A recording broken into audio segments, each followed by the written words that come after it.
Welcome, welcome. I'm leading book club. This is season 21, and today we are refreshing ourselves from the last book that we read, Who Will Cry? And today that is our big topic, Who Will Cry? And I'm so happy that we have today our keynote speaker, Ryan, already here in the house, and will be joined by the guest speaker in a few minutes. Mr. Tomato will be joining us. Many of us know him. So welcome. Feel at home. And this is beautiful conversation that we are going to have today. So rest and pull your chair like mine and just relax. So great. So today, this conversation will take us to step out of survival mode and step into significance. And I am so excited that you are here. I am also excited that I myself, I am here, and together we are going to unlearn, we are going to learn, and we are going to relearn. So if you are happy and excited, kindly put in the chat and say, yes, I am excited this evening. Yes, I'm ignited this evening. Let's start the conversation. As you say hello to us, let us know where you are joining us from. This evening, this afternoon to some of us, and maybe it's a good morning to others. So welcome. Let us know where you are joining us from. Today, wherever you are, where are you? Where are you? Where are you joining us from? Yes, Ryan says hello, beautiful. Tapiwa says, yes, I am excited this evening. Wow, amazing. Grace Ndungu says, yes, I am excited. Tapiwa says, I am ignited. Yes. That's the energy that we want in the room this evening. Yes, Lynn is joining us from Nairobi, and she says, pleasure to be here. Lynn is a lady who is usually our MC in the Blue Waters coaching event. So Lynn, welcome. And we are so happy that you are feeling much better this evening. Karibu sana.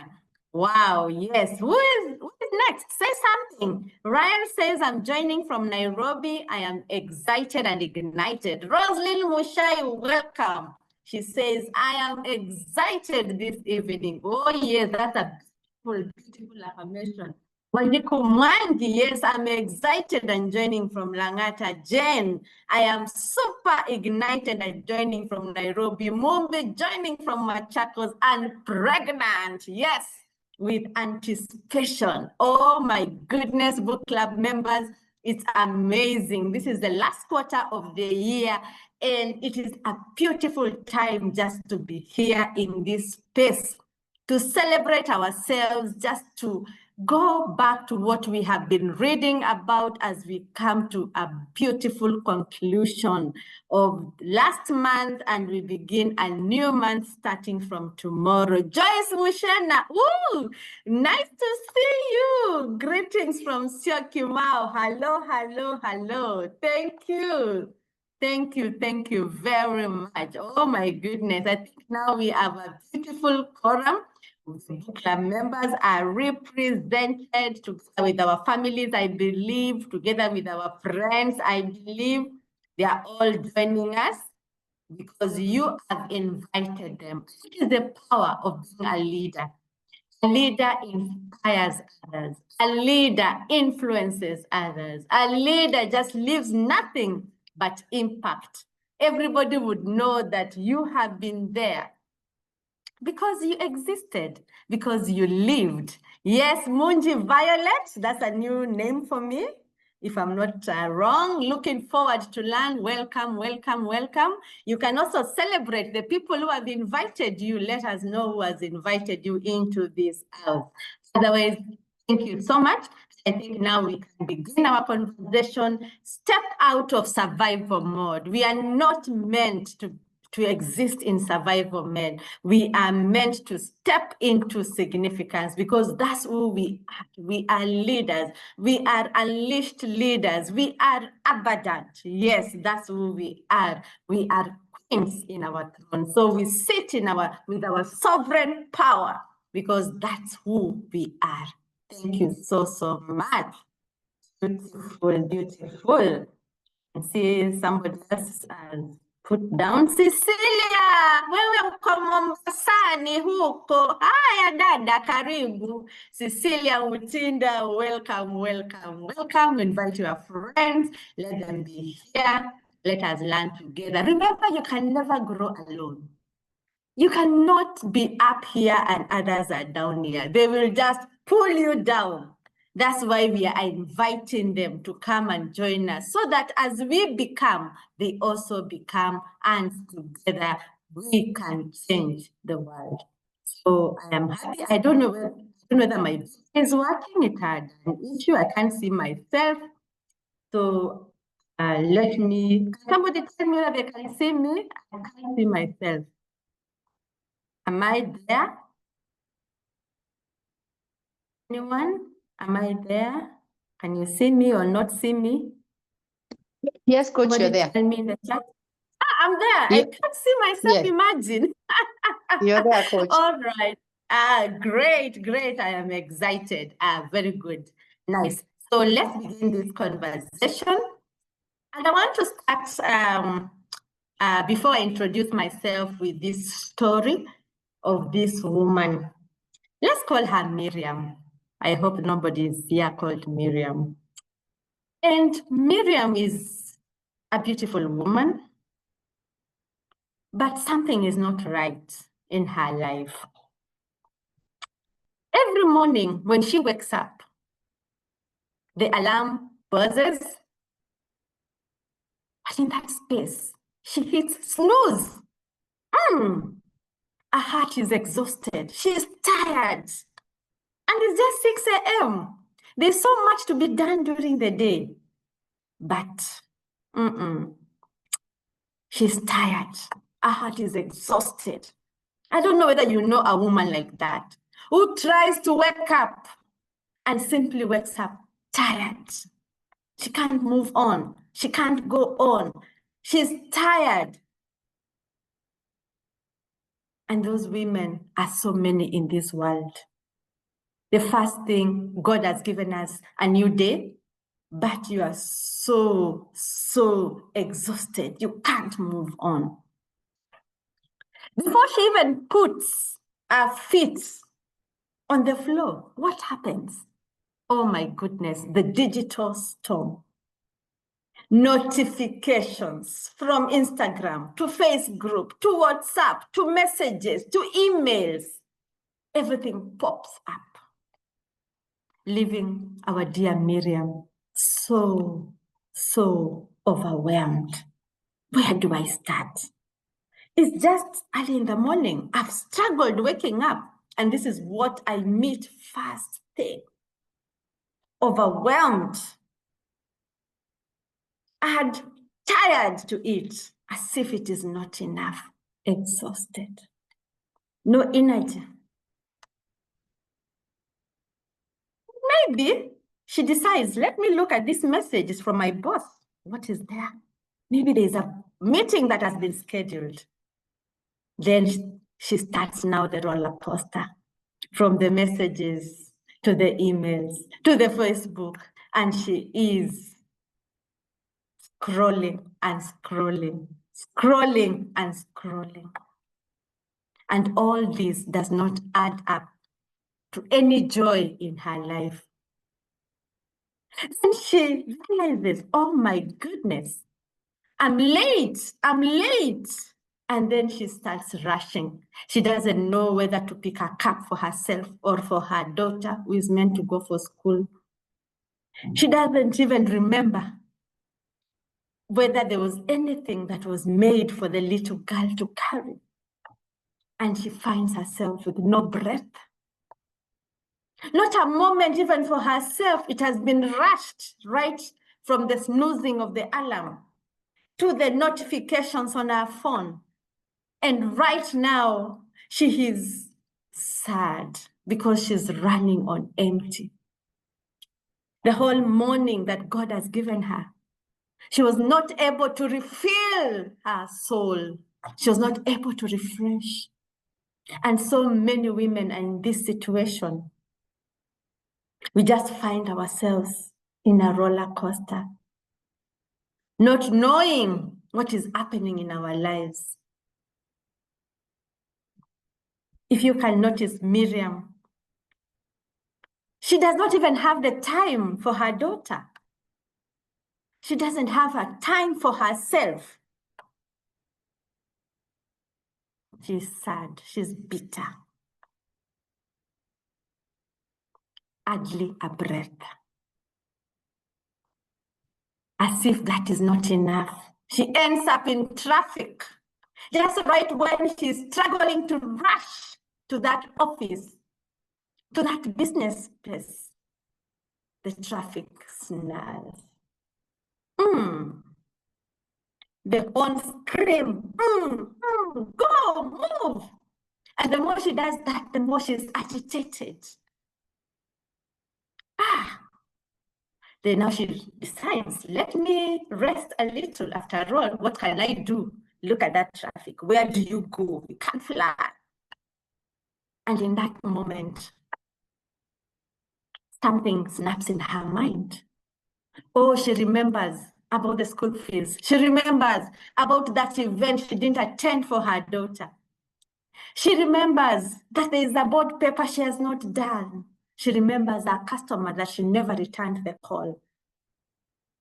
And all this fills our Miriam with stress.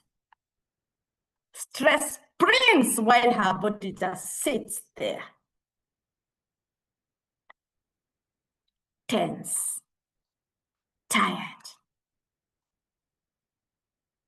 Ends up at work finally. But you know what? She arrives already depleted. Too much to go on, not forgetting office politics. Endless deadlines. She's at the marketplace or she's in charge of bringing sales to organization. She's wondering, what kind of an economy is this? Even after working so hard, her rewards seems not to be acknowledged by anyone, not even the economy. She has tried and tried to please the boss, to please her spouse, to please her children, but it all seems nothing is working. Add that all together. Miriam is overwhelmed. There's no joy. She has lost her purpose. She has lost that spark and flame within her life. And many of us are experiencing exactly what I'm describing about Miriam.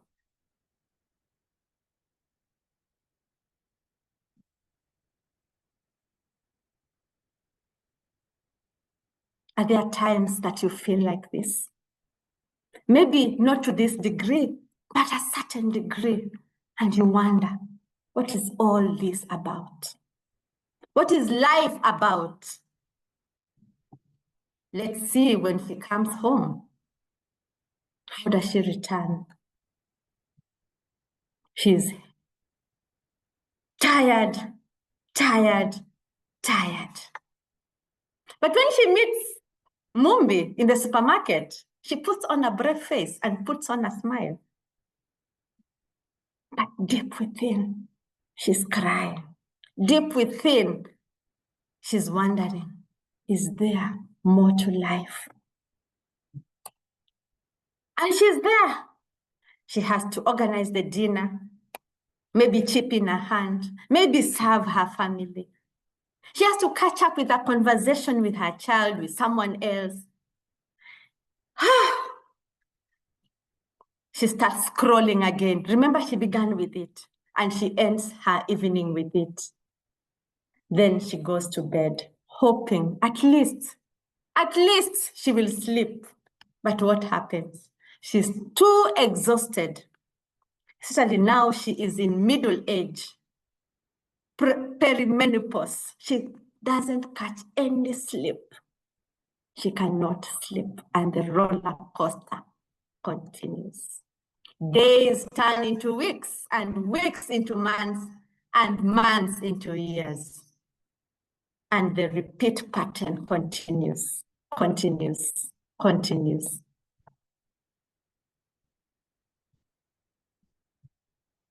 One day, she realizes, oh my goodness, what kind of a life is this? While dressing up in the bathroom mirror, she looked at herself and she wondered, oh my goodness, when did this start? Why am I so overwhelmed? Why am I so unfulfilled? Why do I feel disconnected, anxious, full of worries, drained, no energy? She once had a dream. She once looked forward to beautiful days and beautiful sunrises and sunsets. But she doesn't have that time. She spends all the time on motions, motions, motions. Do you ever feel like her? And that's what we are calling living a life without passion, passionless. And that is the slow death when your passion dies little by little, day by day, a breath by breath, just like that candle. You can see the wax is melting day by day. And maybe this evening, this afternoon, this morning, this is how you are feeling. You have come to this webinar feeling like this.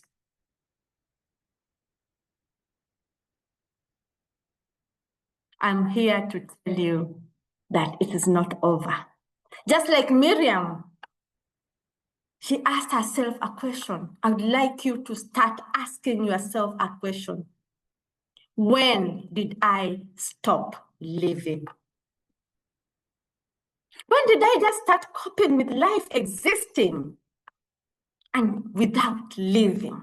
When was that moment? And just like Miriam, there came a recognition, a realization, an awakening within her. And she started now to ignite possibilities. As she pondered down that day, and she wrote in her journal, there's more to life. Seriously, no, life cannot be like this. I serve the God of possibilities. I can reignite my life. I can reignite my dreams. And she stepped out of those chains that held her for so long. In her heart, she realized, I can't just keep on surviving. She awakened to the fact that she was here for a purpose. She was born for a purpose. God has a beautiful, good plan for her. And in that moment, she ignited possibilities.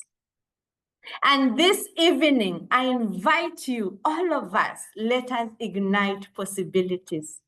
We are meant for more. If that is you right there, ignite, ignite, ignite possibilities. Put it in the chat. Let's affirm together. Ignite possibilities.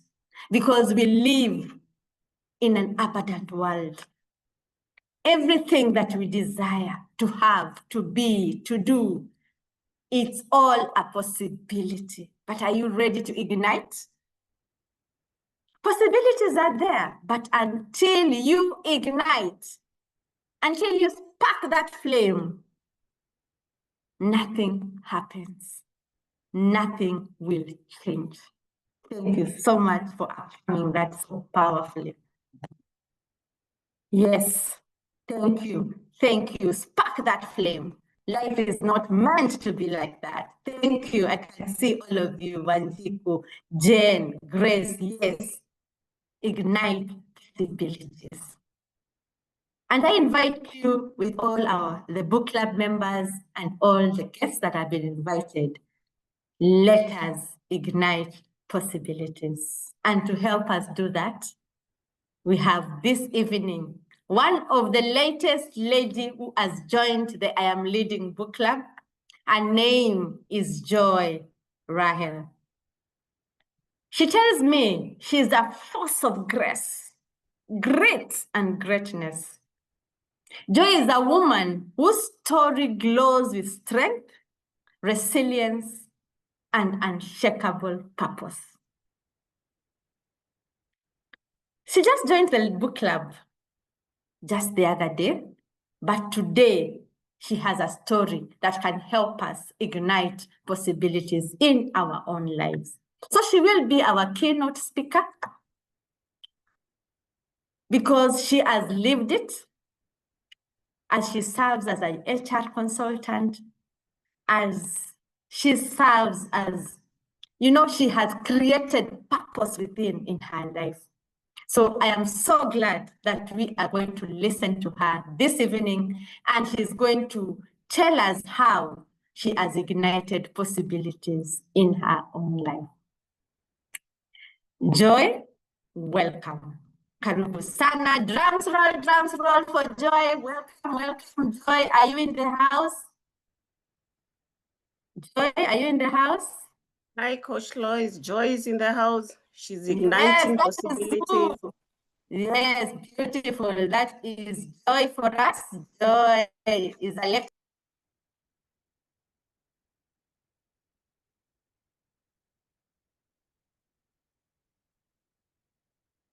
Hello, Lois. Welcome, Joy. Kindly take it away. Thank you so much, Coach Lois. I don't know where to start, but I normally start anywhere. In the middle, at the end.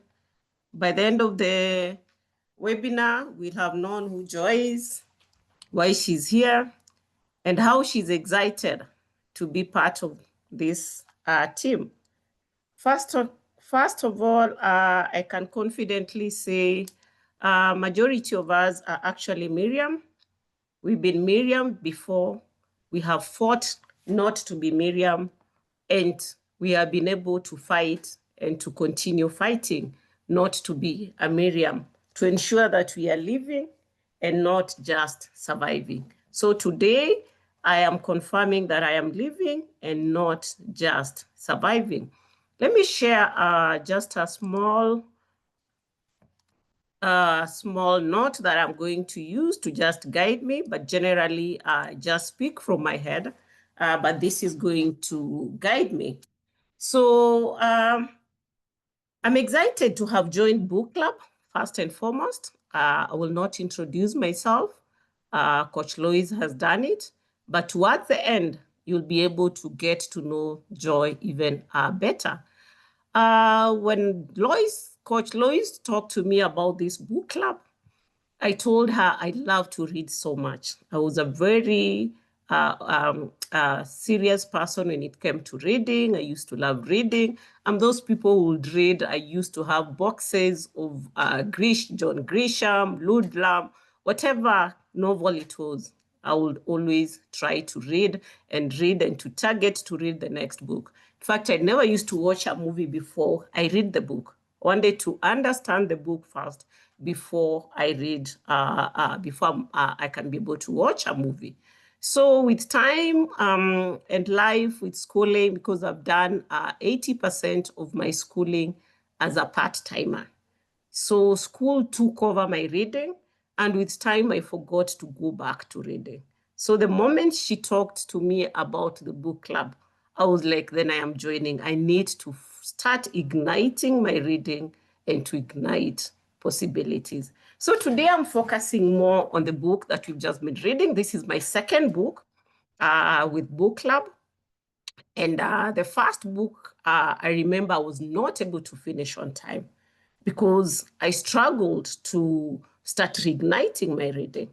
And I insisted on reading page by page. So coach tried to encourage me to listen to the audio, but it was difficult for me to just change from reading the book itself and then going to the audio. I told her I would like to finish the book, then I can be able to listen to the audio. But this second book, I've been doing both. I will listen to the audio in the morning, and then when I go to the office, I'll go through the chapters that I had listened to the audio, and I was able to finish on time. So when she asked me to speak, I told her, I don't know exactly what you want me to speak about. And she told me just about the book and anything else. And because I love speaking, as she has told you, I am a trainer and I'm a lecturer. So today it's just a bit challenging because as a lecturer or a trainer, I make other people to speak, not me to speak. So as much as I'm normally leading, but I ensure it is the other people who are speaking more than me who is speaking. So today I will talk about this book. The title of the book, the moment I saw it, I read the title, I knew the book is going to start talking about those people who are going to be crying. So I was expecting to see a list.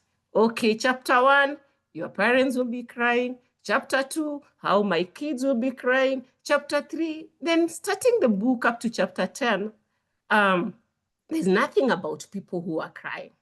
The only lessons for you to live. So I went through the book and I was wondering, what is this title? What is he up to? What is Sharma trying to tell us?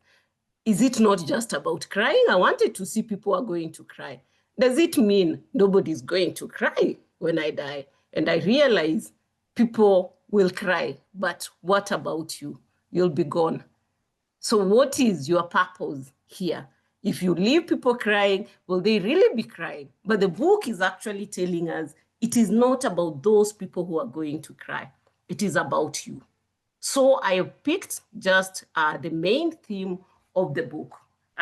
Going through the lessons, I was able to pick the message Sharma was trying to give to us.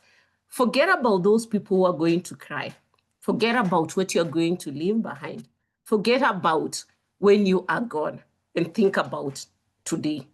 Think about when you are alive. Think about why you are living. Think about those people now, as they say, smell the flowers now, not when you are gone. So the main message in this book, my take home for the entire book, I can actually just talk about this particular slide and we close. The main message I took home from this book, and anybody who reads that book, the message that Sharma is trying to give to us is, can you live your life when you are living? Can you ensure you are living a purposeful life? Because every day is an opportunity to live.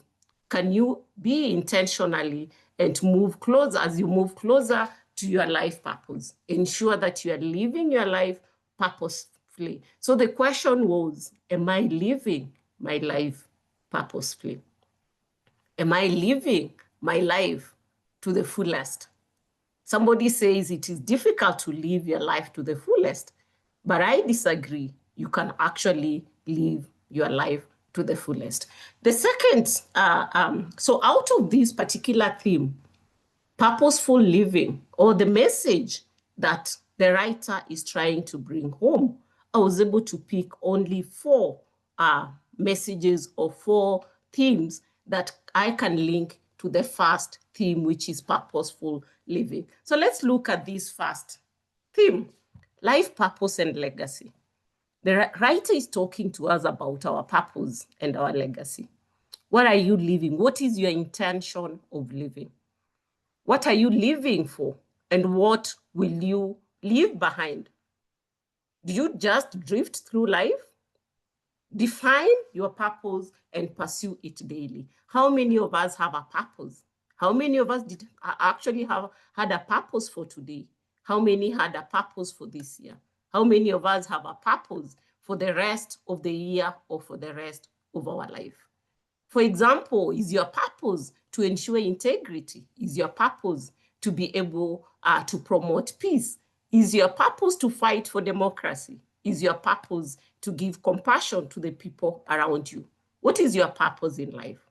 You can be able to pick your purpose. You can be able to define your purpose. If you've read this book, I am sure by the end of the book, you are able to actually ask yourself the question, and maybe you are on your route answering that particular question to ensure you are not just going to survive, you are going to live for a purpose. Think about your legacy.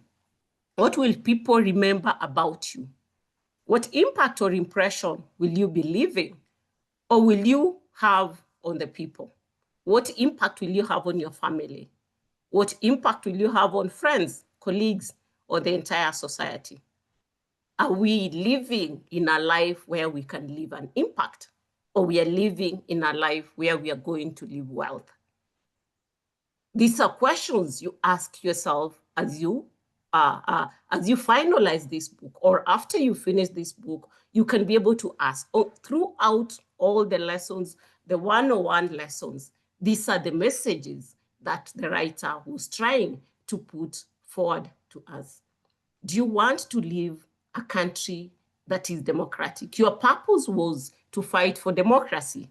So your legacy that you're going to leave behind is to leave a country that is democratic for the next generation.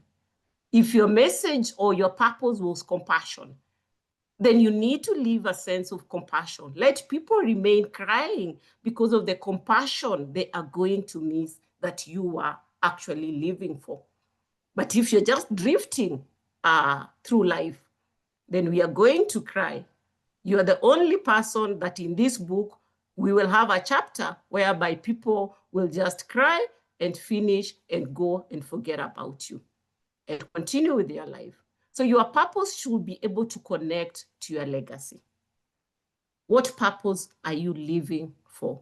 And are you able to leave a legacy from the purpose? We need to ensure that our purpose, the kind of purpose we are living for, we can be able to leave a legacy that can be read, a legacy that our great and great grandchildren can be able to live to, can be able to enjoy, can be able to remember.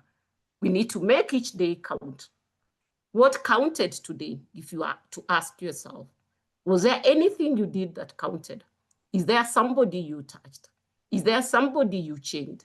Is there someone you actually brought closer to God? Is there somebody you are able to stop if it is corruption? Were you able to be able to promote integrity today? How did you live your life today? We don't just need to live to survive or to drift through life. Let's live our life with purpose. The second theme, or my second take home for this book, because I have only 4 take homes that I was able to compile throughout the 101 lessons. The second take home was personal growth and self-awareness. Who are you for you to live a purposeful living? And each of my points is connecting to the previous point. For you to be able to live a purposeful living, do you know yourself? Have you been able to identify who you are, what you are? Do you know or understand yourself? Do you love yourself? Can you be able to acknowledge who you are? Are you able to embrace yourself? Because if you cannot be able to embrace yourself, if you cannot be able to love yourself, if you cannot be able to understand yourself, it is going to be difficult for you to get to know the other person, for you to get to love the other person, for you to get to understand the other person. Those who are here, maybe, for those who know me well, they know I have one principle that I always say, and it's not being selfish. I'm those kind of people who really, really love myself. And I tell them I'll put myself first.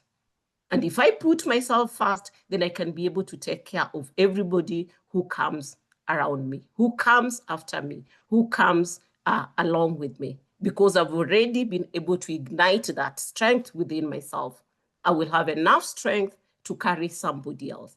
But if I decide to put everybody else before me, like Miriam, the story Coach Lois has just given us, you're putting everybody else before you. You don't have time for yourself that morning. Be selfish to know that the mornings, my first 1 hour in the morning is for me, not my children, not my spouse, nobody else. It is for me. Then during the day, you have enough strength to carry anybody else. You have enough strength to be able to face whatever challenges that may come during the day. But if you come the Miriam that we've been talked about, to start looking about everybody, then you are overwhelmed even before 10 o'clock. How are you going to carry the other people? How are you going to reach out to help the others? If you don't love yourself, because I love myself so much as an individual, and if I don't love myself, then I've got no room to love somebody else. Love you, give you priority, be the first on your list, then others can be able to follow. Then you can be able to impact on others. That is my take home from Sharma's when it comes to self-awareness. Then you need to set goals. You need to grow. You cannot be in one place and decide you have reached. You have reached where you are going. You have reached your ceiling. You cannot go any further. There is no point in life where you can say you've been able to reach or to achieve everything. There's always something you do not know. There's always something you're going to learn. If it is learning from somebody else, if it is learning from experience, if it is learning from skills. So for you to set your goals, you need to ask yourself the 5 whys. Why am I setting this goal? Why do I want to achieve this? What is my vision? Why, after achieving it, then why, then what? You need to ask yourself those whys. Then the whys can be able to guide you. First, you have to get to know yourself. If you know yourself, setting those goals, you're setting goals that you as Joy can be able to achieve. But if you don't know yourself, you'll be setting goals for somebody else, not you. Because you need to understand, can I be able to achieve these goals? Can I be able to go through these particular challenges? Can I stay out of employment? Am I the kind of person who can keep pushing? Am I the kind of person who can carry all this load? You need to understand yourself. Then you need to set your goals. After setting your goals, you have to keep learning. You can't stay in your comfort zone and say, I got my degree, I am now comfortable. I have a good job. Why should I continue going to school? I have a family. I don't need to reach out to others. Keep learning. Get out of your comfort zone. Keep learning. Seek wisdom every day. Read as many books as you can. Grow your mind. Meet people. I'm excited. Meeting people. I can see we are almost 37 or 38 here. Maybe out of these, like 5 that I know. I'm just excited that I'm opening my territories to meet new people, to get to know new people, to get to learn something. Because I know out of these 37 people, I will not miss to learn something from 1, 2, 3, 4, or even up to 30. I will learn something out of them. So open your territories to ensure you can be able to learn. Learning never stops. You keep learning today, you keep learning tomorrow, you keep learning every day from people, from school, from books. You will definitely be able to learn something. The third point, or my third take home, was relationships and humility. In this book, the writer spoke a lot about relationships. And this left me also thinking, life is not just about you alone. Life is also about how you relate with others. How do you relate with other people? How do you relate with friends? How do you relate with your neighbors? How do you relate with colleagues? What are your social networks? What are your emotional networks? What are your business networks? Do you have real love? Do you have true love? All these are totally different. How do you approach it? There's a cliche we call your network is your net worth. Is it really true? Is your network your net worth? because a lot of us have turned our social network into our capital network. Do we look at our social network as our capital network? Because this is what has led us to lose humanity, to forget about humanity, because we are focusing on our social network to be our capital network. I have 2 groups I am in, and these groups, I don't call them my social networks. They are 2 Sharmas I've been maybe for the past 30 years. And one of the things that has made us stick together is not the social network. It is the emotional network, because we have held on to humanity. It is not about what can you give me, but it is about how can you be there for me? How emotionally can you be there for me? Who can come and spend time with me when I have lost? Not just about who can contribute when I have lost. So our emotional network should be a network that can be able to be there for you. It should be a relationship that is meaningful, not just because of finances, not just because of business. Let our social networks be a network that is about humanity and not capital. Because a lot of us, where we have reached in life, the kind of society we are living in is focusing more on our net worthy when it comes to capital or when it comes to finances, and not when it comes to what can I get out of this person emotionally. That's why we are finding a lot of us, or a lot of people are making it in life, but going down when it comes to their emotional support.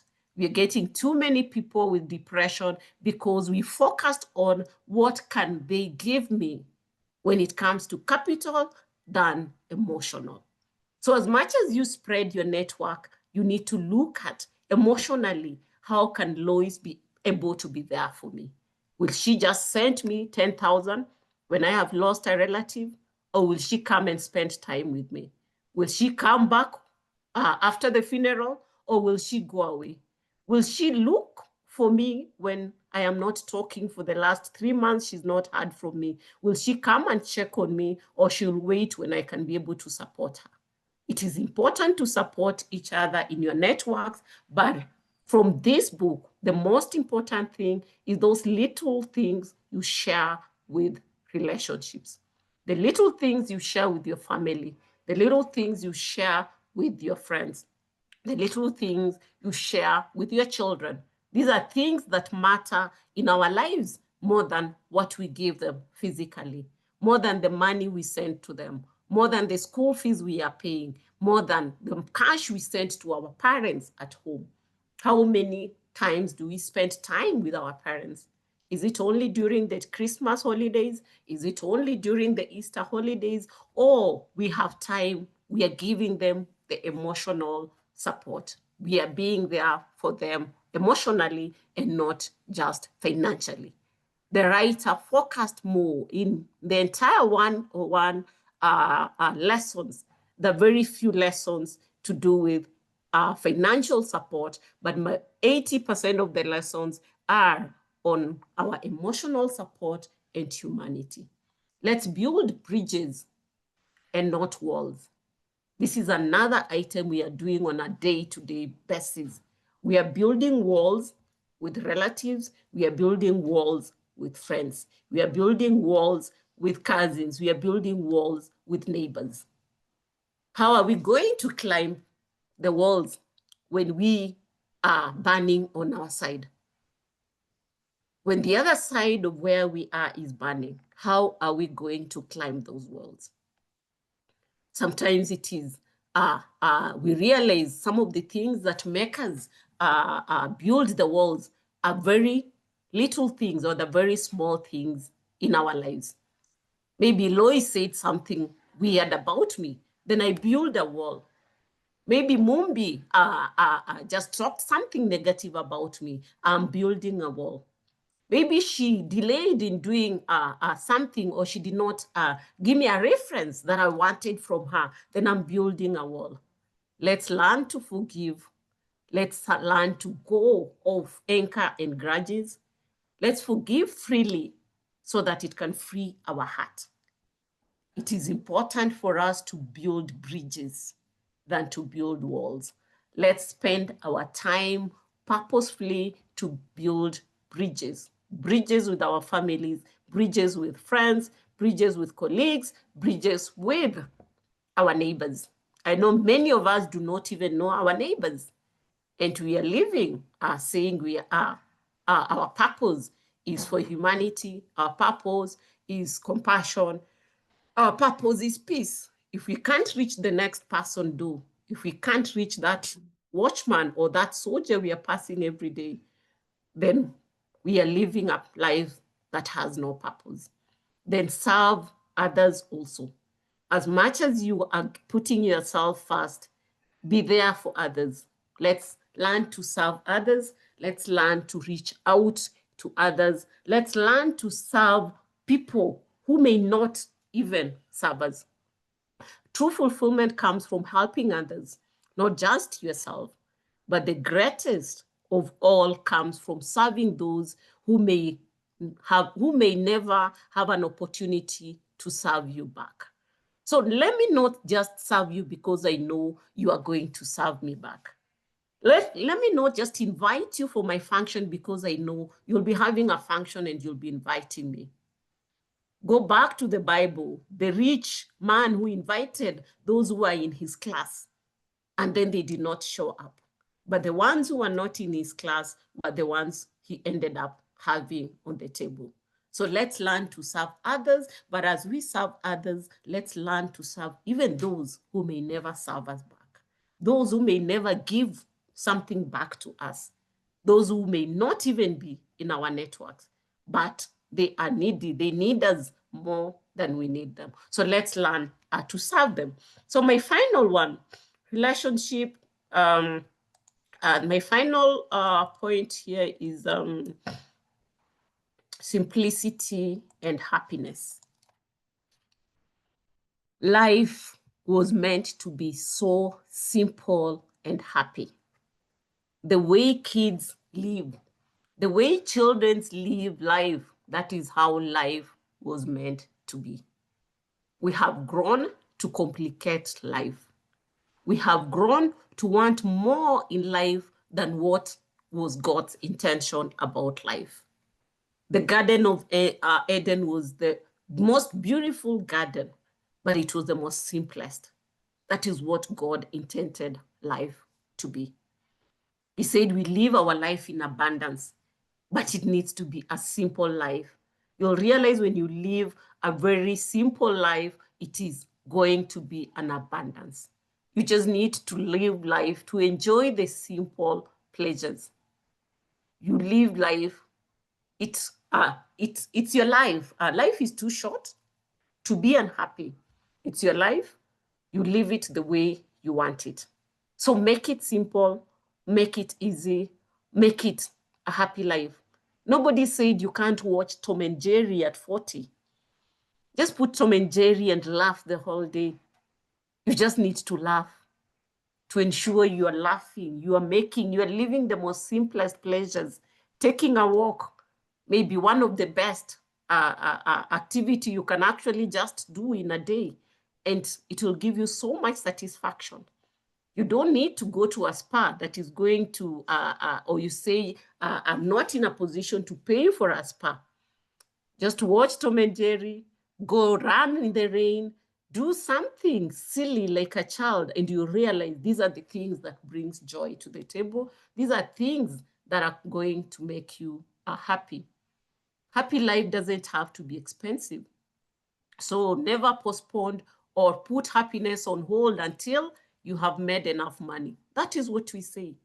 I'll wait next year, I am saving. I don't know what you're saving for.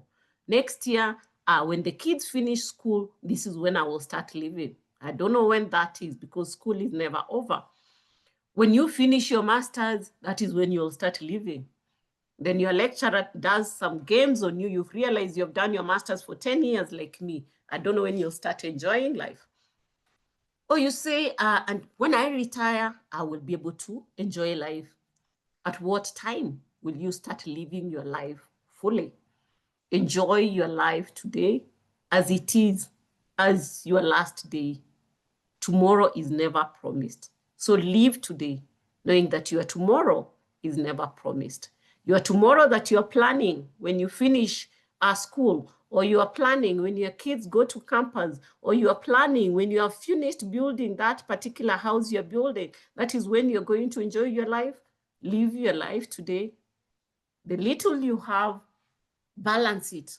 Throw one to the house, throw another one to your life.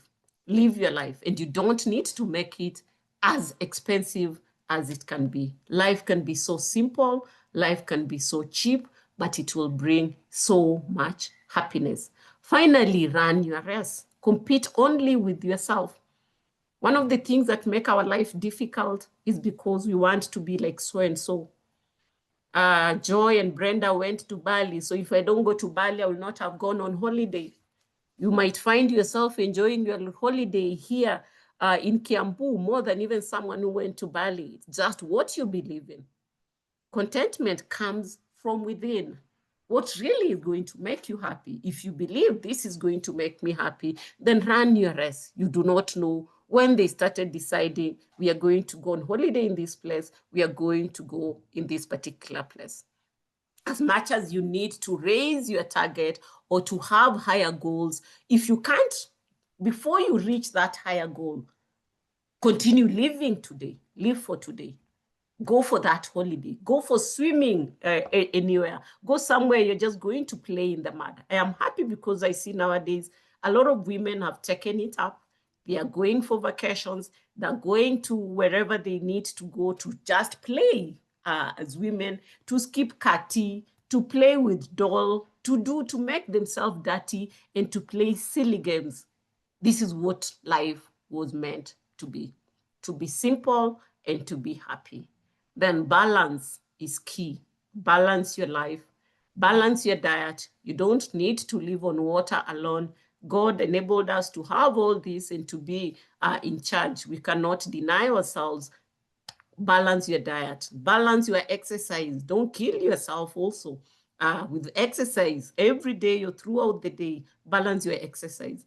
Balance vacation. You can't say you're going to go for vacation every month. Balance family, balance friends, balance your spirituality also.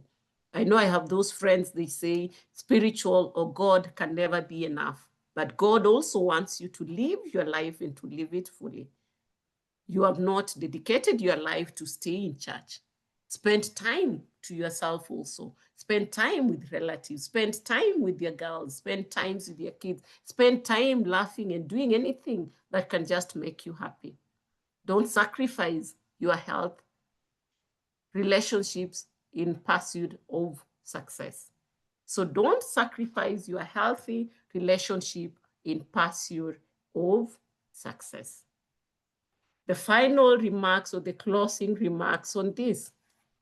For you to be able to maximize my 4 points that I have summarized, you will need these 5 key elements to ensure you can be able to maximize. You've read the book, you know all the, you've been able to understand all the one-on-one lessons. But if you do not know yourself, it will be difficult for you to be able to apply those lessons. You will need self-awareness. You will need self-discipline. Some of these things, you can't do them in one day. You can't start today and say, I must be able to do this by the end of the week. Give yourself time. You're human. Take one step, one day at a time, one step, baby steps. Discipline, you'll be able to build on it. And you need to be persistent, because if you start today and then after next week, you feel this is not working for me, you have not yet given yourself time. Persistent, persist, persist, persist. As you persist, be patient. You will come here and give us testimony. My patience was able to work. My persistence was able to work. My self-discipline was able to work. And to crown it all, just pray about all this. Pray, pray, pray. Prayer will help you to overcome number 1 to 4. If you are trying to your self-discipline and you fail in between, pray, go back and start again. If you've been persisting and you failed, you've done too much, pray, go back and persist.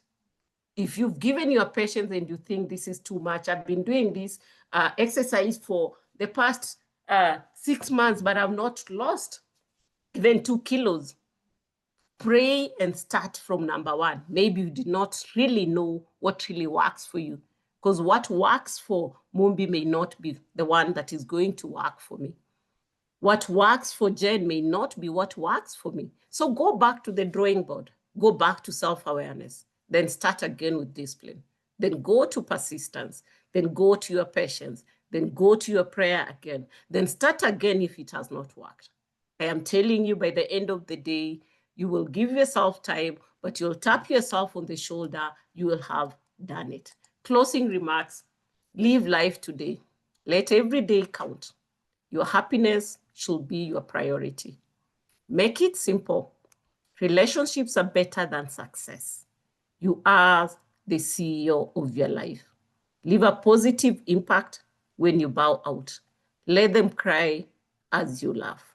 Those are my final remarks on the book. So as I continue, I'll just be introducing Joy as you've been introduced about Joy.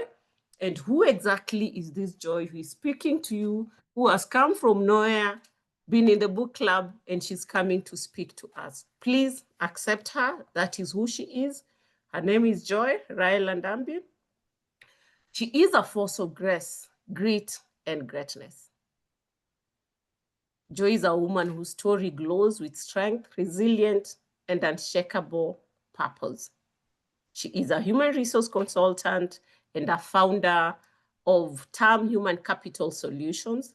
She's a leadership trainer. She is a lecturer, and she is a mentor. Joy has dedicated her life to nurturing growth in others, helping people discover their power, refine their purpose, and rise to their fullest potential. So don't worry about the slides, they're just photos, so they will not. So Joy is an entrepreneur at heart. She runs a vibrant tour and travel company. Some of you have used it. It's called Thai Expeditions, and has spent over 25 years as an image consultant through Benchmark Styles. This was my first business when I was in college. Benchmark Styles. I started it while I was in college. We'll talk about it maybe some other time. She's famously known as by her clients, Dressed by Joy. So majority of my clients will find ourselves together, and you'll realize at least 5 of them or 6 of them are wearing something from Joy. So they will start calling each other, where did you get that top? I was Dressed by Joy. Where did you get that shoe? I was Dressed by Joy. Where did you get that handbag? I was Dressed by Joy. So they renamed the Benchmark stores styles into Dressed by Joy. So blending her keen eye for style with a passion of confidence and transformation. With more than 2 decades in business, I think that 3 decades, because I started this when I was around 20, she has learned that true success is built not just in the boardrooms, but in the moments of courage, faith, and persistence. It has not been easy. Joy is a mother to many, though a lineage to one, whatever that means. And when life demands, she doubles as a father too. Her nurturing heart and fierce spirit makes her a beacon of hope for those who cross her path. She has walked through storms that threatened to break her. Yet every time she rose, she crawled. When she couldn't walk, dusted herself off, leaned on faith, and found her strength again. To know joy is to meet a woman who turns trials into triumphs and pain into purpose. Throw a handful of lemons her way, and she will hand you a glass of sweet, refreshing lemonade, serving with a smile and a life lesson. The journey, I'll go through the journey for just 2 slides. Before getting into full-time employment, entrepreneurship, and consultancy, Joy had been working as a HR in one of the parastatals for more than 15 years. So it was her goal to quit formal employment. And 2017, she finally conquered the fear and jumped into the waters. With very little experience of the outside world, with very little help, with a lot of turbulences and even temptations to go back to full-time employment, Joy can confidently say the ship is slowly stabilizing. And one message is, I have no regrets quitting formal employment. The only regret is not having done it earlier. Some of the lessons learned, which someone can pick out of these lessons, whatever you may be thinking, those who may be thinking of getting into out of employment, maybe those who are already out of employment, willingly or unwillingly because of circumstances, there is hope. Some of the lessons learned: conquer your fear and jump into the waters. There is never a perfect time to do it. There are many people I know who've been saying, I will do it this year, I will do it next year, I will do it after I finish this. There is never a perfect time to do it. I know after jumping into the waters, I was able to inspire a few friends. I invited one here, I don't know if she's still in, and she jumped into the waters, and she's actually now my partner in my tour business. One day, maybe if she joins the book club, she'll come and tell you how she just followed blindly and decided, I'm also jumping into the waters. But she has survived, and her ship is sailing. If you can draw a plan before you do it, or before you quit employment, or before you get into the waters, it is better. But after starting and the plan isn't working, because many of times the plan may not work, you can always start a new thing. You don't have to get stuck that this is the plan I drew. If I stop working, I must do this, and I'm going to get stuck on that. Tour company is something that was totally new to me. I had no skills, I had no training, I had no idea. I just jumped into it because I'm such a risk taker. So I just jumped into it. So that is one lesson. You can always do something that may not even be in your line. But it is easier to start something in an area of knowledge and experience.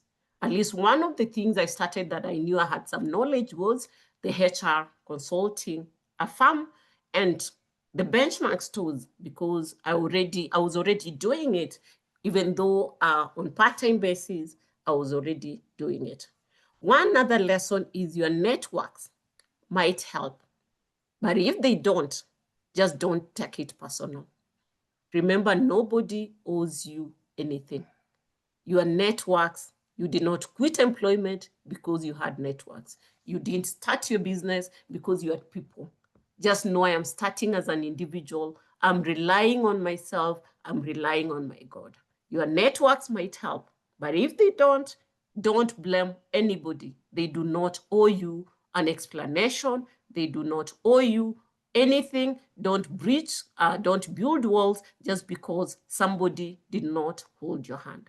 You are the CEO or the captain of your ship.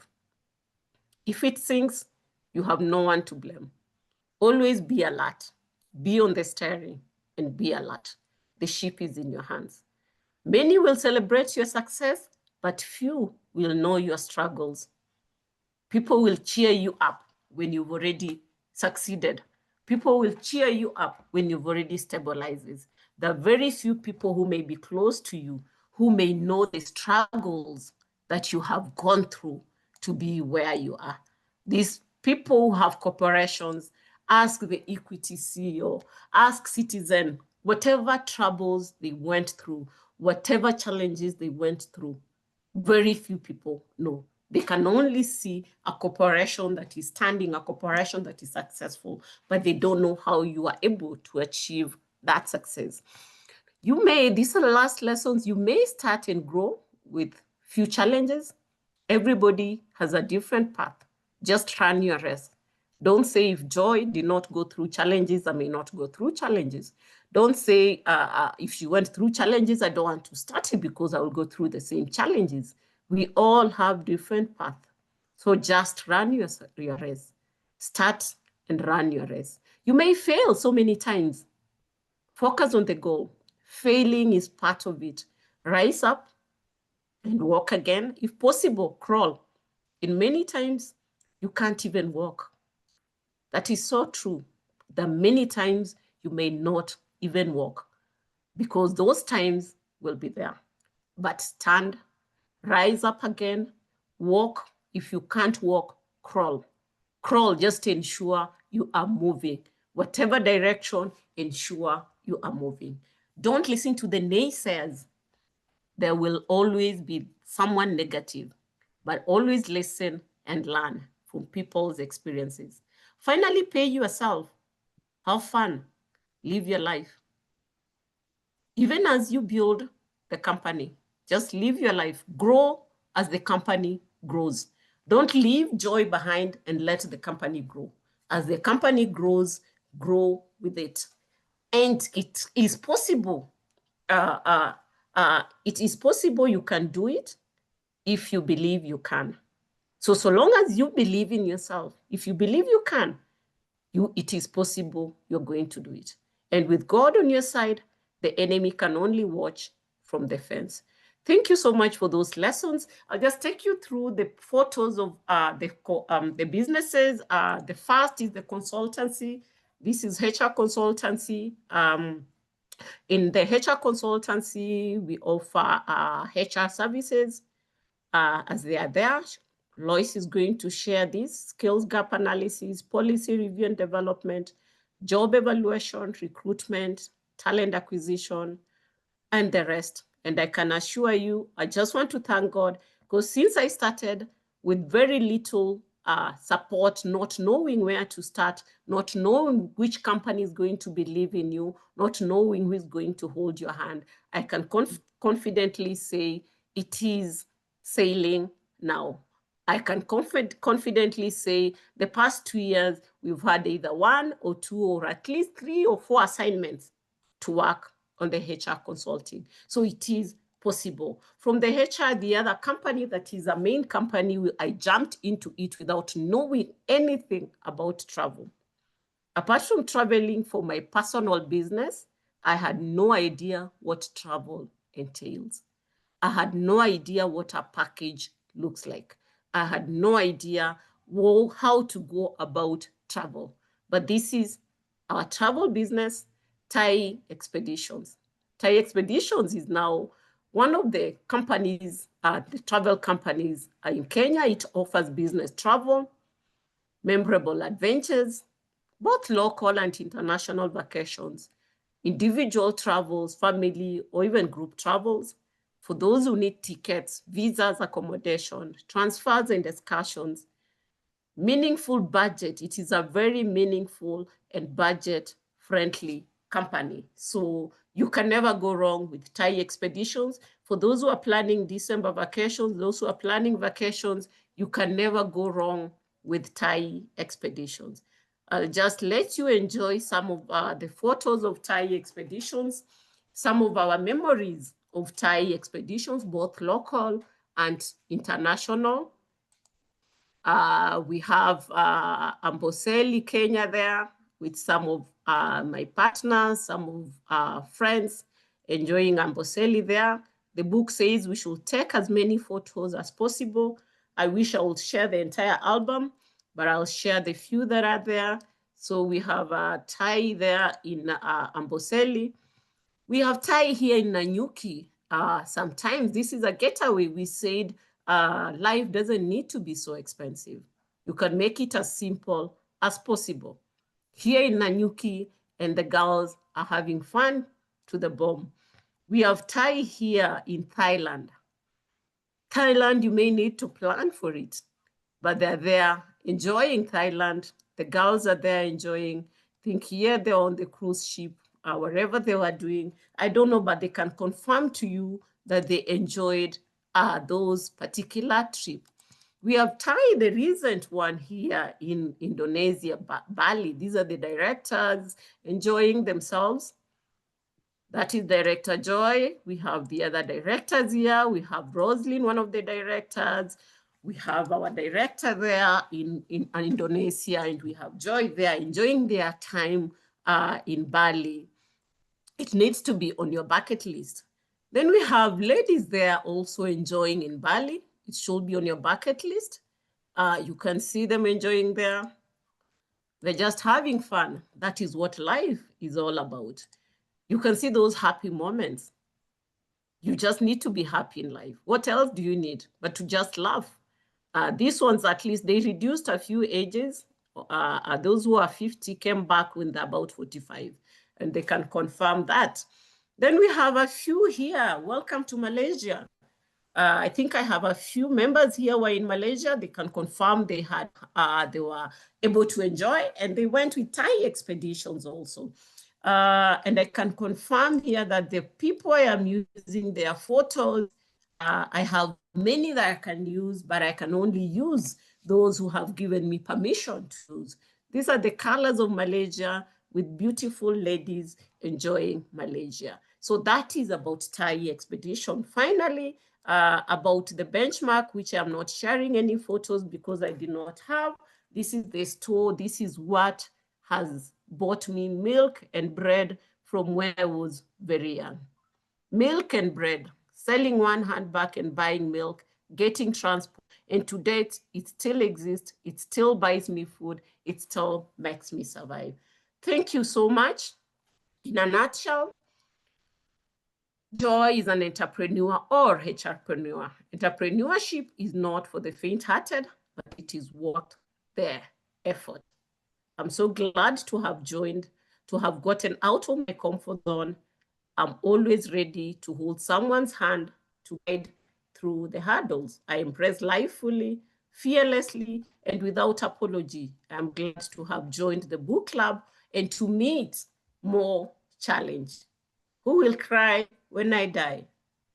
I focus to mentor someone, work with integrity, to rise when I fall, and to just live for today.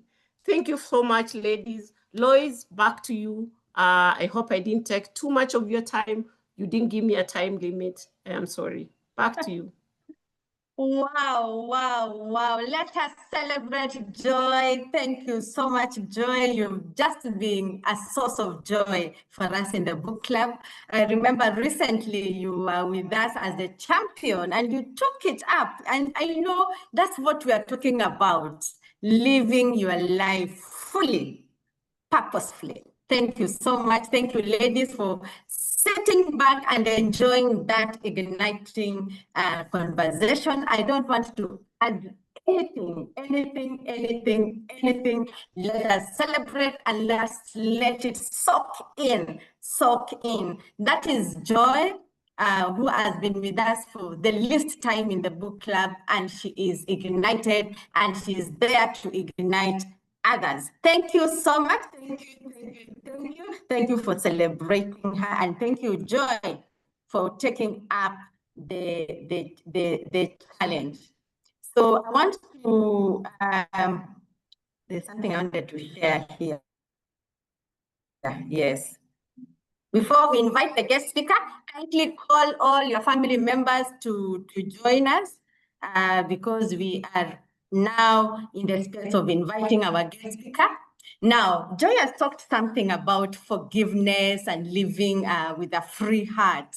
And I remembered, I didn't know I would meet Joy again. Yeah, I was with Joy some time back when we were graduating as certified HR professionals.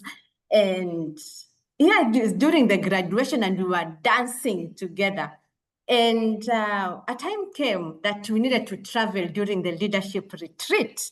And this time we had said, because we had been inspired by one of us, Brenda, that why just do local trips? Why not go out? And in our vision board, we told ourselves that apart from just visiting places in Kenya, in Tanzania, in Uganda, why not go to Asia?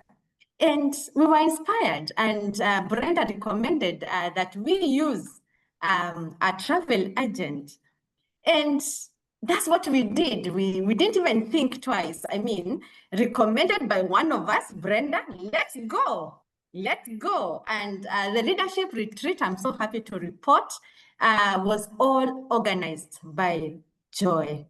And it's amazing. You can imagine if we were in class and I had carried some burden, something, and my heart was so heavy about Joy. Now imagine getting that recommendation and now getting that she's the travel agent for your trip, your igniting safari. How would that be? So let's live peacefully with all men, even as the Bible says, you don't know about tomorrow. Don't burn those bridges. Instead, build them, build the bridges. So Joy, I'm so excited. This time we were just in school. We didn't know we would meet again, but here we are igniting possibilities. That's amazing, amazing.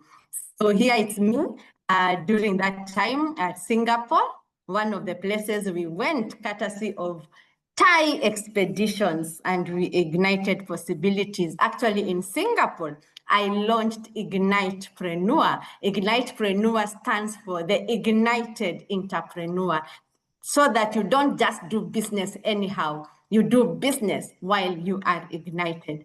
This is also a time in Malaysia, and I remember feeling so happy that I'd climbed all those stairs up there, and I was celebrating and saying, oh my goodness, I can make it, and so much possibility in this world. So I just wanted to share that. And now comes the moment. Now comes the moment to meet this mysterious man. He doesn't use his name. He just uses his branding, and his name is Mr. Tomato. Those who have been in the book club, in the Blue Waters coaching programs, last time when we were launching Ignite, Unleash the Inner Fire book, we had invited Mr. Tomato as a guest speaker. It doesn't disappoint. So thank you so much, Mr. Tomato. We are so honored to have you creating that time on a short notice to come to speak to us. As Moby said, we are pregnant with anticipation. We don't know what will come up out of this, but we are so glad that you agreed to come to speak to us. So Mr. Tomato, welcome, welcome. Drums roll, drums roll. Welcome, Mr. Tomato. The stage is yours. Thank you very much, Coach Lois. We appreciate each and every person. I think we are now heading to 40 participants. It's exciting to see ladies who are out to make a difference in their life. And I'm very excited to be part of your journey and to hold someone's hand and guide them to the next steps in their life. So in summary, and the way I normally hit it, I want to warn every person here that I always come shooting from the hip, because if you are operating below the level, there is no mercy. You have no excuse at all. You ought to go up. You can't stay in the same place. After this, you got to make a decision to go up. And that is what will bring the difference in your personal life. So I'd like you to ask yourself the question once again: who will cry when you die? If you look at that image, that is the most expensive liquid, which should be spared for other things. And that question is very powerful. And I would like you to take it at personal level. And I would like us to journey at personal level. It's a moment of reflecting as a person, not as a team, not about any other person, but I want you to reflect about yourself. And after this, my desire is that you walk out having been awakened to think about the one and most important person in your life, the girl you see in the mirror. You can easily tell me, but my children are the most important. If you dropped dead today, in a few weeks, their life will continue. You can name and list the people that you think are important to your life. There is only one person that is the most important. And that's the person you see in the mirror. And that's the person I'm talking to in the next couple of minutes. And if I shake you, please accept to be shaken. So there are 3 people that will cry. Like I said a couple of years, there are 3 people that will cry when you die. And the first person is you. Replace that image that you're seeing there with yourself. And I'll tell you why you'll be the first person to cry when you look back after you've died. The second lot that will cry are your children, because you hated them, your relatives, the people that you should have impacted while you were here. They will realize that although you were their mother, you did not love them, because there were things that you ought to have done and you did not do. I said the first one is yourself, because you realize that there are things that you ought to have done to yourself and by yourself and you did not do. And then obviously the rest of us will cry for a few weeks and then you become a statistic. That is the pain of it. And the more reason we should ask ourselves, who will cry when I die? Am I ready to cry over myself when I die? And that's why we say, stop wasting yourself right now. Reflect upon yourself, about your life. Stop wasting yourself. How am I wasting myself?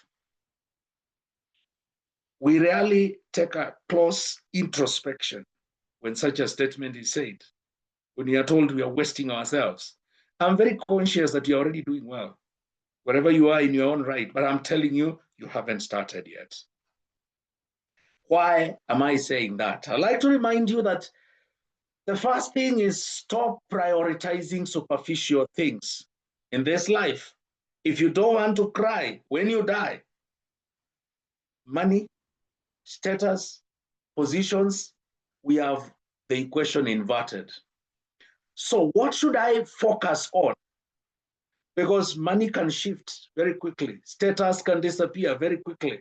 Positions can go very quickly. If they don't go because of age, they'll go because of other reasons. They'll go because of economic situations. And the same with those 3 things. So what are the things that I should start focusing on?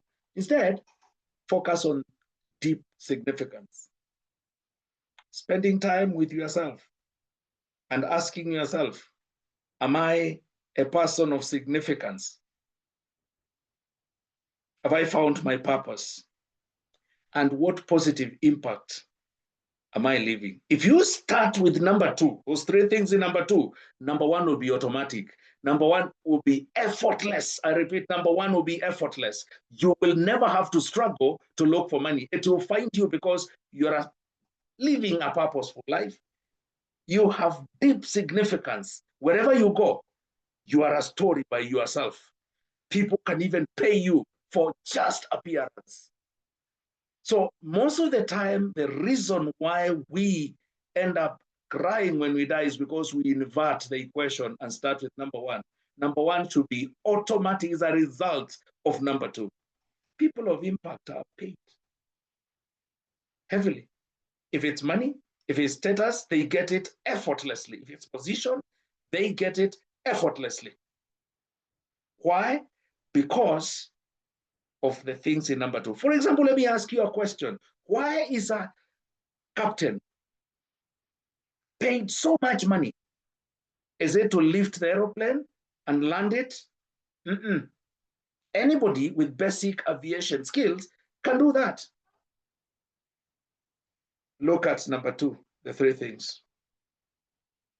Invest in those things. You'll never have to struggle with the things in number 1. Change the equation.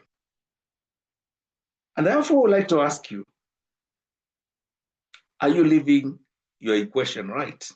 Because the greatest tragedy in life is not death by itself. That's not the tragedy. The greatest tragedy in life is the dreams, the passions we let die within us. You know what? I have this hourglass here, if you look at it, it's now dripping. This represents the remaining portion in your life and the remaining potential in your life. Whatever has gone by is your past. Whatever is gone is your past. But most of the time we live a life focusing on what happened in the past, not knowing right at the neck here, life is happening now. I repeat, this is your life that is remaining. What will you do with it so that you don't cry when you die? The richest place is the cemetery. Songs that were never sung, businesses were never started, lands that were never bought, businesses that people had, ideas that went to the grave because they thought they have so much remaining in their life than they were focusing on what has happened. They were spending their time on what has happened. And if you want to see that, just walk out of where you are on your way home and hear what people are talking about. They are talking about other people not knowing that their life is happening here. And the question is, if your life is happening right here at the neck of the hourglass, are you living your life or are you living a life of other people? This morning I had an interesting clip that I came across. And somebody mentioned something very profound. He said, when we have other people are waking up to make their life, there are some people here in this world who are waking up to count the wealth of other people. And because they are counting the wealth of other people and the other people's experience, they can only say, no way, she must have stolen. He must have stolen. Is that person living life or stuck in happenings that have gone by? Those are the things that make us to cry when we die. What dreams have you failed to bring out? What dreams have you held hidden within yourself? So I'd like you to discover your calling. From here, your homework is to discover your calling and conquer worry and stress. Because once you discover your calling, you are actually working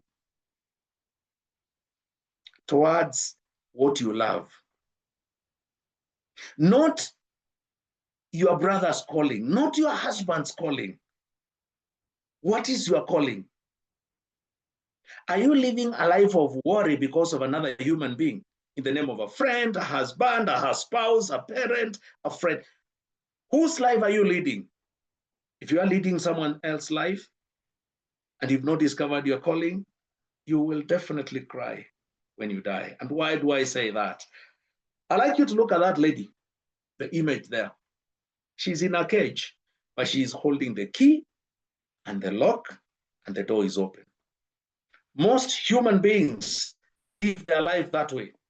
Most ladies live their life that way. They live in this superficial cage, which they claim was imposed on them by society, by teachers, by spouses, by family.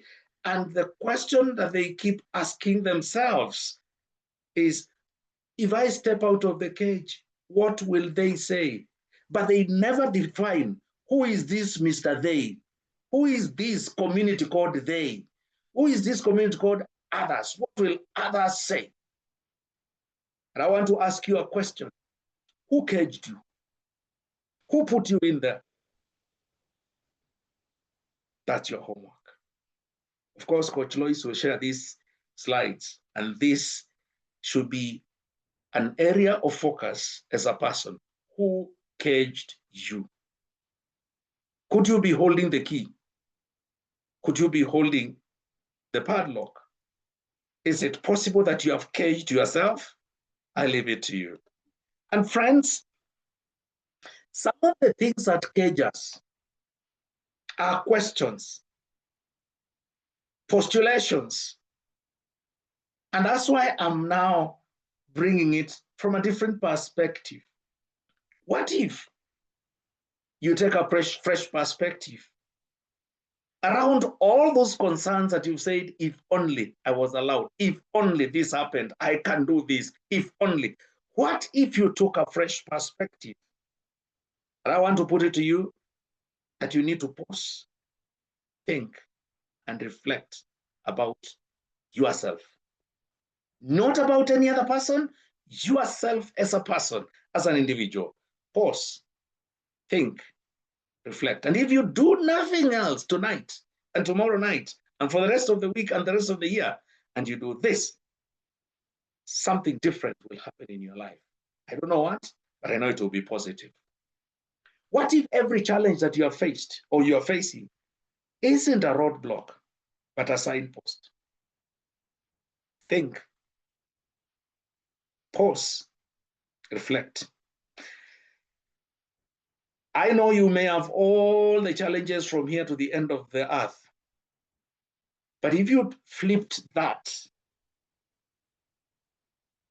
I know there are real challenges, but what if all of them are not roadblocks, but signposts pointing you to a point where you need to discover something in you so that you don't cry when you die?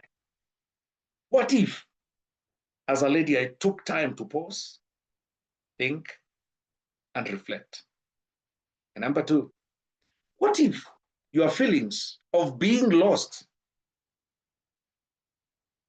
are not a mistake, but an invitation to discover your true path? Pause, think, reflect. Tonight is much of homework. That's why, ladies, from wherever you are watching this or listening to this, I'd like you to take a fresh perspective about the one person who is the most important person in your life, you. Take a fresh perspective.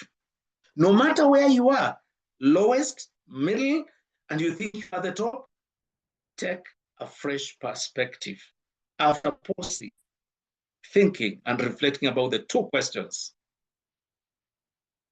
Because the very things that you feel like they are obstacles in life are actually doorways to help you discover who you truly are. Everything, go pick a piece of paper, write every obstacle that you think is stopping you. Pause, look at each of them, think about each of them. You'll discover they are actually doorways. It's only the different paint. It's only that they didn't come in the way that you expected them to come. They came from a different corner at a different season, if any, at the wrong season, and that's why you think they are obstacles. But they are preparing you. They are beckoning you and telling you, this is a doorway into becoming who you are meant to be, so that you don't cry when you die. Take a piece of paper, think about that. Even your struggles, they are not punishments. Take a piece of paper, write all your current struggles. They are not punishments. Then put a piece of paper at the center of the table, walk to the other side and ask yourself one question. Supposing these are not struggles, but opportunities for profound transformation in my life, you will now be looking at them from a different perspective. Supposing you stepped to the other side of the table and asked, if Coach Lois was here, what would she say about this? If Tomato was here, what would he say about this thing that I've baptized as a punishment? Fresh perspective. Homework, because you must, and you have no option but to change. Ladies, I know sometimes when you bring such heavy, thoughtful points, the class goes quiet and people go into reflection. Not yet. This is just to ignite the catalyst in you, the positive catalyst. And that's why I go back to the question, who will cry when you die?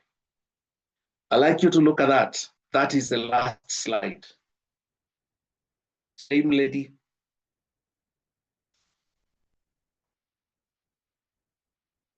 Life happened. Life happened.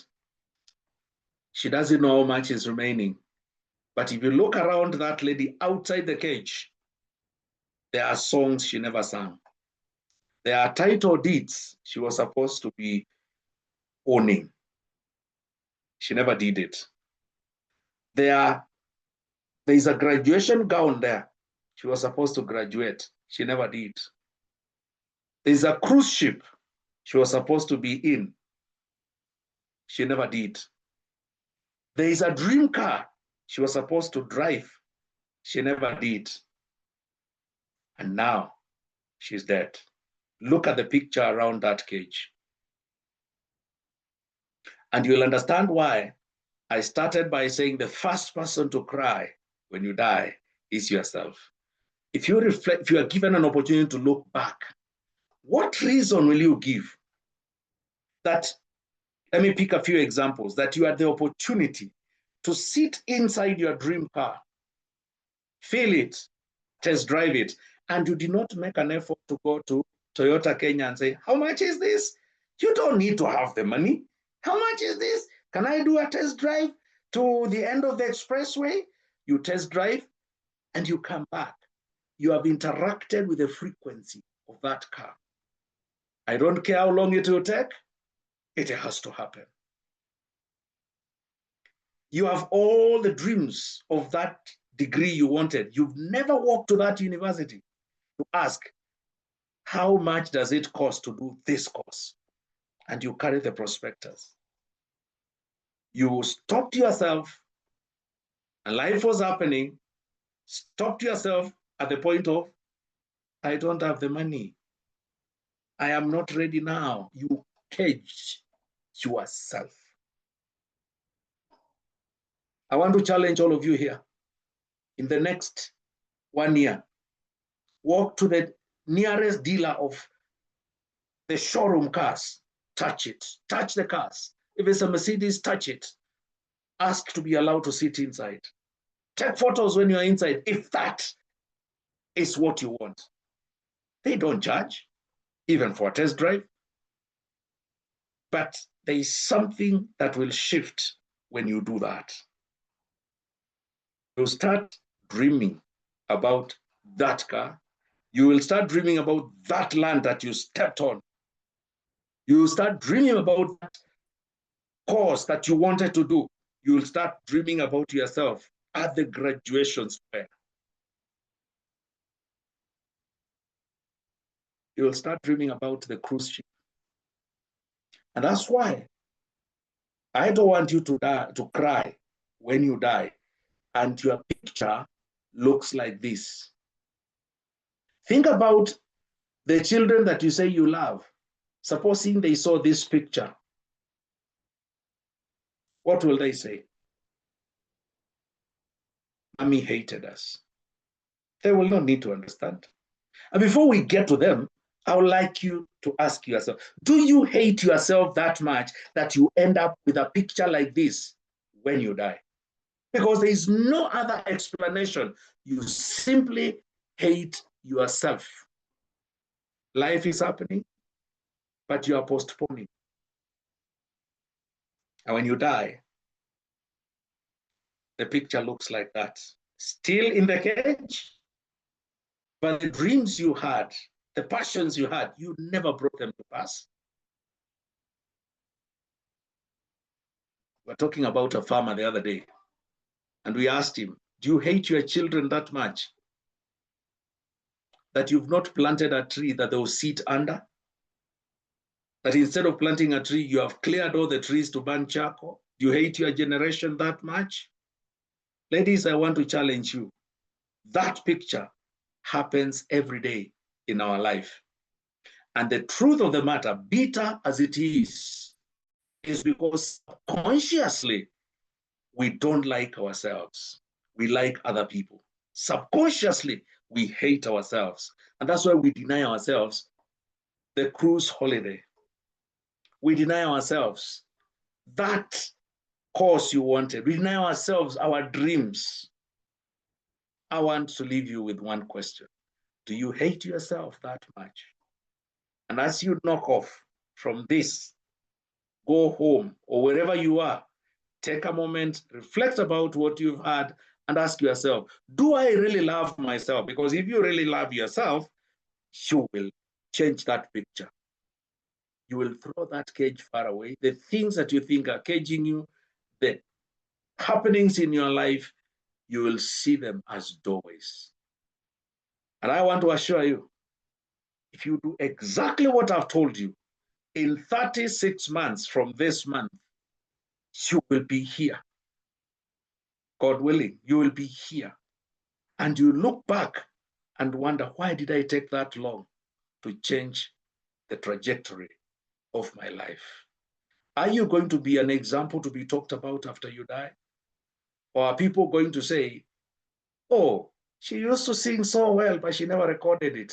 She should have used it to make money out of it. Or she used to love cars, but she never, unfortunately, she never sat inside that Ferrari that she wanted, that Mercedes that she wanted.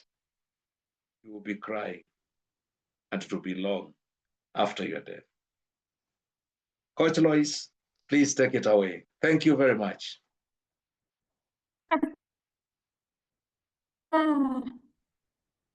Wow, wow, wow. Amazing, amazing. Let us celebrate with.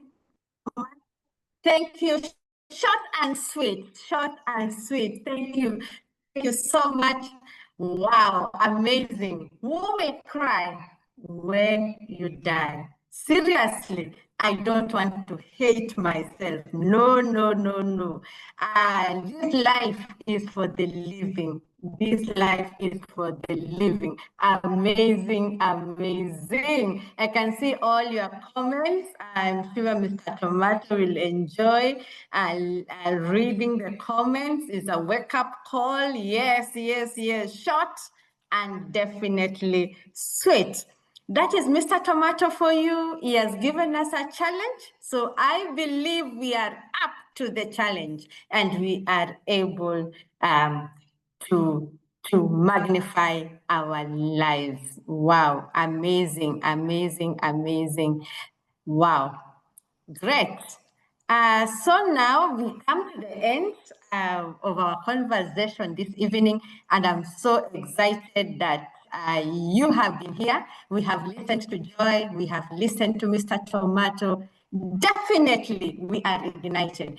If you are ignited, kindly put that in the chat. Just simply say ignited, ignited, ignited. Declare it, it's a declaration. Ignited, yes, put it there, put it there. This has been a powerful evening, and you are living here ignited, ignited, ignited. Thank you so much, our speakers. Thank you for making it happen. You know, when God connects you with the right people in your life, look at Joy, look at Mr. Tomato, all surrounding Coach Lois. Now that gift has been shared with you. Amazing, amazing. We thank God for that. Yes. So as we come to the end, I am Coach Lois. Those who do not know me, I am your igniter of possibilities, organizing beautiful programs like this one. I am leading book club just to help you unleash, tap into that potential and unleash your potential, because there's so much, as we have had today, there's so much for us, but most of the time we redeem our brilliance. So let's ignite that. Let's be the queen in our lives. As you can see me there, sitting in my throne. I'm not competing with anyone. It is my space, and I am happy and delighted to be there. Yes. So one of the programs, as I've said, is I am leading book club. This month, November, the month to say no, no to mediocre living, the month of saying no to a life which is insignificant. So this month, we read one powerful book, and Mr. Tomato will be back here in December as we wind up that one book. This month, we read one book together. So let us complete the year together at the I Am Leading Book Club, where women leaders ignite possibilities, just like you have heard this evening, one book at a time. So I welcome you. Kindly let's do this together. Celebration! I didn't even know this. I just wondered, 5 years? Yes, imagine. There are ladies who are joining me this evening who have been in 5 years in the book club. So help me celebrate this. I am inviting you. Let's enjoy a meal together. Let us celebrate on 15th November, right here in Nairobi. If you are interested to join me and celebrate with me, kindly get in touch. It's 5 years of impact. Last but not least, we are completing the year together, our end of year program that helps us to reignite, because we need to be ignited for us to achieve all that we want in 2026. Our theme this year is the shift to abundance. So I invite you at only Kenya shillings 1,000. All of you can even sponsor others to join us. So kindly let us join, let us finish with power, let us finish with purpose, let us complete this year with possibilities. And I'm so glad that I know most of you will be with me. Wow, what an evening, what an igniting conversation. As we start the book club tomorrow, let us go with this energy. Let us go with this ignition, this spark, because only when we are ignited, then we are able to unlock all those possibilities Mr. Tomato talked about. This month, we are going to bring it down as we close the year. We are going to seek for ways how to be more calm in our lives, because only when we are still is when we can observe these possibilities. So I invite you, let's do this together. There's energy in the room when we are all participating and we are all ignited. So with those few remarks, I want to say thank you so much. Over 40 of us joined us this evening, and I'm sure you are not leaving here the same way you came. As you are saying in the chat, I can see more than ignited, very impactful, great presentations by our speakers, powerful, deep. I have seen all that. But remember, if we don't take action, it just remains there. As Mr. Tomato has challenged us, let us take action. So, Leadership Retreat 2026. Bali, are we going? Yes, we are. So let's ignite the possibility. And I am so glad because we will be able to be repositioned for the next level of our lives. So allow me now to call it an end. It's 8:30. Those are 2 hours having this igniting conversation. Thank you and God bless you. Bye-bye. Bye.